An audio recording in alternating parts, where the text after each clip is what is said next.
नाशिकमध्ये त्या वाजेच्या विजयी मिरवणुकीमध्ये काही झेंडे फडकावले गेले, त्याच्यामध्ये अनेक झेंडे आहेत. त्याच्यामध्ये भगवा झेंडा पण आहे, शिवसेनेचे झेंडे आहेत, बाकीचेही झेंडे आहेत.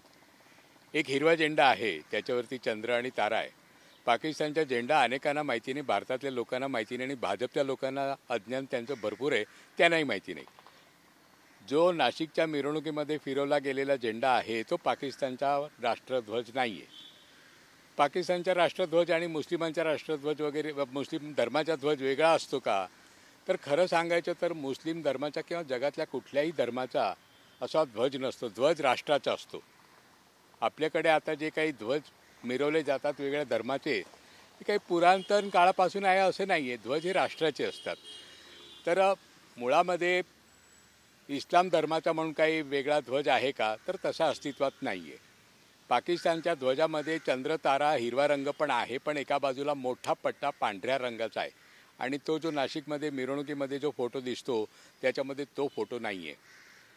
जगामध्ये जे अनेक मुस्लिम देश आहे त्या देशाचे जर राष्ट्रध्वज बघितले तर त्याच्यामध्ये सगळ्या ठिकाणी तुम्हाला हिरवा रंग दिसतो असं नाही आहे, सगळ्या ठिकाणी चंद्र तारे दिसतात असंही नाही आहे. अनेक देश मुस्लिम देश असे आहेत की त्यांच्या राष्ट्रध्वजामध्ये हिरवा रंग पण नाही आणि चंद्र तारा पण नाही. दुसऱ्या बाजूला नेपाळ हे एकेकाळचं हिंदू राष्ट्र होतं, आता सेक्युलर राष्ट्र आहे, आता धर्मनिरपेक्ष राष्ट्र. त्या राष्ट्राचा राष्ट्रध्वज बघितला तर त्याच्यामध्ये लाल रंग आहे, त्याच्यामध्ये चंद्र पण आहे, त्याच्यामध्ये सूर्य पण आहे आणि त्याला निळ्या रंगाची पट्टी, त्याच्यामध्ये भगवा रंग नाही. तेव्हा हिंदू राष्ट्र होतं त्यावेळी देखील भगवा रंग नव्हता. तेव्हा रंगावरून आणि याच्यावरून भांडणं करणं हे आपण आता किती वर्ष करणार आहोत? नाशिकमध्ये आणि अयोध्यामध्ये प्रभू रामचंद्राची एक पार्श्वभूमी ते अयोध्येमध्ये वास्तव्य होतं आणि इथे वनवासात असताना नाशिक या पंचवटी परिसरात आले होते प्रभू रामचंद्र. त्या ठिकाणी भाजपचा पराभव झाला, त्यांना दुःख होणं स्वाभाविक आहे. त्या दुःखाबद्दल आम्हाला सहानुभूती वाटते. परंतु पराभव झाल्यानंतर माणसाने पक्षाने जरा अधिक चांगली भूमिका घ्यावी, सुधारावं.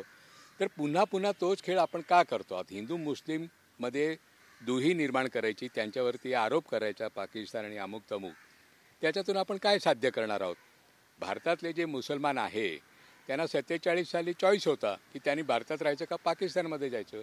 बाय चॉईस त्यांनी स्वतः निर्णय घेतला की आम्हाला भारतप्रिय, आम्ही भारतात राहणार.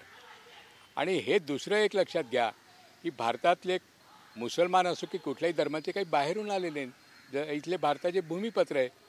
तेव्हा त्यांच्या संदर्भामध्ये सतत तिरस्कार निर्माण करणं, त्यांच्याविषयी द्वेष निर्माण होईल असं वक्तव्य करणं, त्यांना पाकिस्तानी संबोधणं हे योग्य नाही आहे. एक जबाबदार राजकीय पक्ष आणि तोही आता सत्तेवर असलेला, तेव्हा सत्तेवर असलेल्या पक्षाची जबाबदारी आहे की राष्ट्राची एकता आणि एकात्मता टिकवून ठेवणं. संविधानाने दिलेली जबाबदारी त्या सरकारने आणि त्या पक्षाने अधिक जबाबदारीने पार पाडायला पाहिजे. आताचे जे काही वक्तव्य आहे ते अत्यंत बेजबाबदारीचं आहे, दुही निर्माण करणारं आहे आणि याचा खरं तर आपण सगळ्याच समाजाच्या लोकांनी याचा फार गंभीरपणे विचार करून या सगळ्या प्रचारापासून आपण दूर राहायला पाहिजे असं मला वाटतं.